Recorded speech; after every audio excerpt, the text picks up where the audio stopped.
Alright, geocachers, this is what you're going to find in the woods.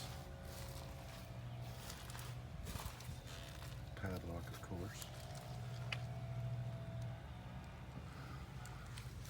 First things first, we're going to lift the lid.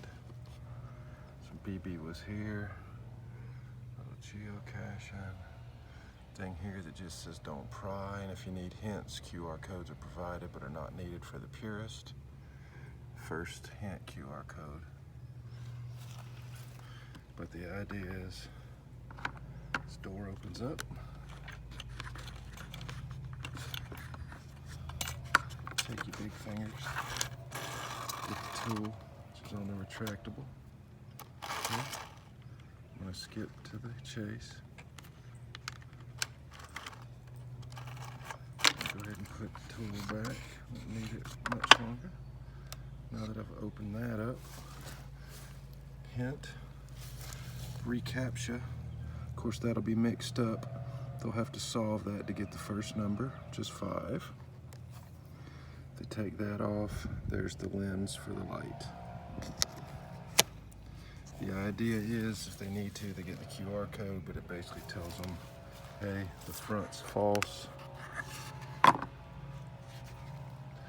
So, if you take that off, this is what you see: an eyeball, credit card slot, and a thumbprint.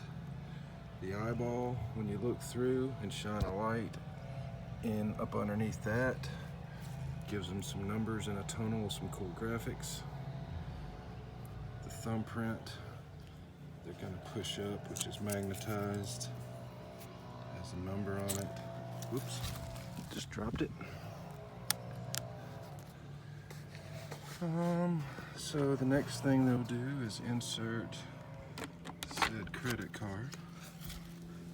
That drops the bottom out, which basically gives a riddle and a number that basically says, give me your number of caches found, double it, add 12, subtract 4, divide by 2, and subtract your number of caches found. Guess what? It'll always end up being 4.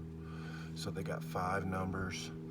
I tell them A equals 1, Z equals 26, and then rearrange all those to figure out what the word is on the lock, which is bread. That gets them here. Another QR code. Tells them to use the tool. I'm going to skip to it fast. That pulls out.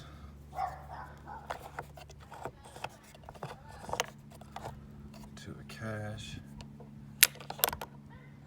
which has the log.